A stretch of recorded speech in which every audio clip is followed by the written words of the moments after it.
स्वागत है आपका अपने YouTube चैनल टेक्निकल मीचू के ऊपर। आज की इस वीडियो में हम बात करेंगे 34 साल बाद जो NEP यानी कि नेशनल एजुकेशन पॉलिसी आई है उसके ऊपर।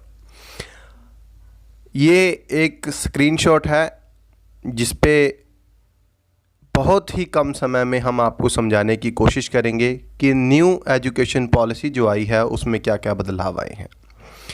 स्कूल से लेकर उच्च शिक्षा तक बदलेगी पढ़ाई, यानी कि स्कूली शिक्षा से लेकर उच्च शिक्षा तक शिक्षा की अब बात बदल जाएगी। केंद्र सरकार ने बुधवार को नई शिक्षा नीति को मंजूरी दे दी। करीब 34 साल बाद आई नीति में स्कूली शिक्षा से लेकर उच्च शिक्षा तक कई बड़े बदलाव किए गए हैं। बच्चों से बोर्ड परीक्षा का भार कम किया गया है। बच्चे पहले बोर्ड की परीक्षा से थोड़ा बहुत डरते थे, अब उससे उसका भार कम किया गया है। उच्च शिक्षा के लिए सिर्फ एक नियामक होगा। इंजीनियरिंग जैसे विषयों में पढ़ाई छूटी तो भी सर्टिफिकेट या डिप्लोमा दिया जाएगा।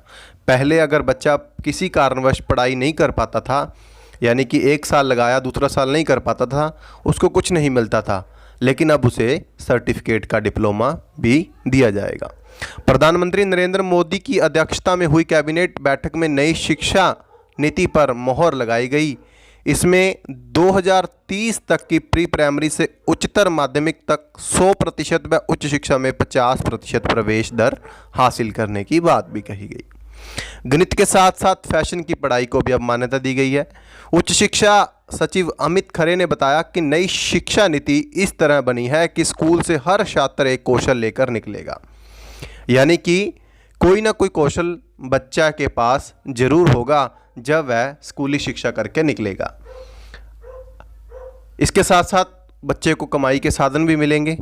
कक्षा 9 से 12 के बीच विषय चुन सकता है बच्चा। पहले क्या होता था कि 11वीं या 12वीं में ही बच्चा अपनी मर्जी से विषय चुन सकता था, लेकिन अब 9वीं से लेकर ही बच्चा अपने मर्जी अनुसार, अपनी इच्छा अनुसार विषय चुन सकता है। विज्ञान या गणित के साथ साथ फैशन डिजाइनिंग पढ़ सकेंगे बच्चे। स्कूली शिक्षा सचिव अनीता करवाल ने बताया कि नई नीति में तकनीक पर विशेष ध्यान होगा। इंजीनियरिंग छात्रों को राहत, मल्टीपल एंट्री और एग्जिट व्यवस्था भी लागू की गई है। अब यदि 4 साल इंजीनियरिंग पढ़ने या 6 सेमेस्टर के बाद किसी कारण आगे नहीं पढ़ पाते तो कोई उपाय नहीं होता था।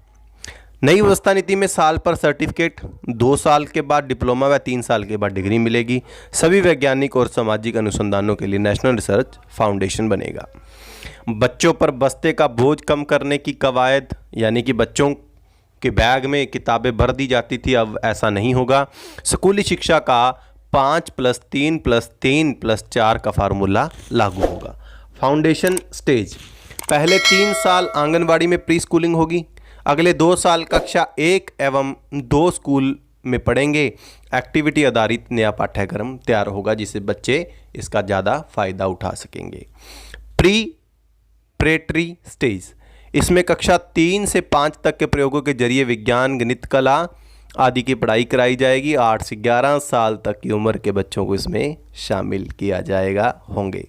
मिडिल स्टेज, इसमें कक्षा 6 से 8 की कक्षाओं की पढ़ाई होगी। इन कक्षाओं में विषय आधारित पाठ्यक्रम पढ़ाया जाएगा। कक्षा 6 से कौशल विकास कोर्स भी शुरू किए जाएंगे, यानी कि बच्चे को पहले से ही तैयार किया जाएगा।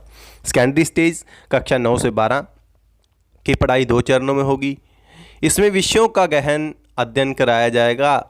छात्रों को विषय चुनने की आज़ादी भी होगी, यानी कि अब बच्चों के ऊपर भार नहीं डाला जाएगा। पहले यह थी व्यवस्था। पहले सरकारी स्कूलों में प्री स्कूलिंग नहीं थी। कक्षा 1 से 10 तक सामान्य पढ़ाई होती थी। कक्षा 11 से विषय चुन सकते थे। मंत्रालय का भी नाम बदल दिया गया है। पहले मंत्रालय का नाम होता था मानव संसाधन विकास मंत्रालय, लेकिन अब यह बदलकर शिक्षा मंत्रालय हो गया है। 5 अहम पहल, बोर्ड परीक्षाएं वार्षिक सेमेस्टर और मॉड्यूल आधारित होंगी। ये 2 भागों या 2 तरह जैसे वस्तुनिष्ठ और व्याख्यात्मक भी हो सकती हैं। उच्च शिक्षण संस्थानों में प्रवेश के लिए कॉमन एंट्रेंस एग्जाम का ऑफर दिया जाएगा। विधि, चिकित्सा कॉलेजों को छोड़कर सभी उच्च शिक्षण संस्थान एक ही नियामक द्वारा संचालित होंगे। एमफिल को ख़त्म किया जाएगा। पोस्ट ग्रेजुएट कोर्स में 1 साल के बाद पढ़ाई छोड़ने का विकल्प होगा। निजी और सार्वजनिक उच्च शैक्षणिक संस्थानों के लिए साझे नियम होंगे।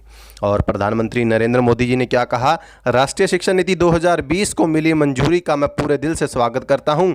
यह बदलाव देश को उज्जवल भविष्य देगा और इसे समृद्धि की ओर ले जाएगा। जय हिंद, जय भारत।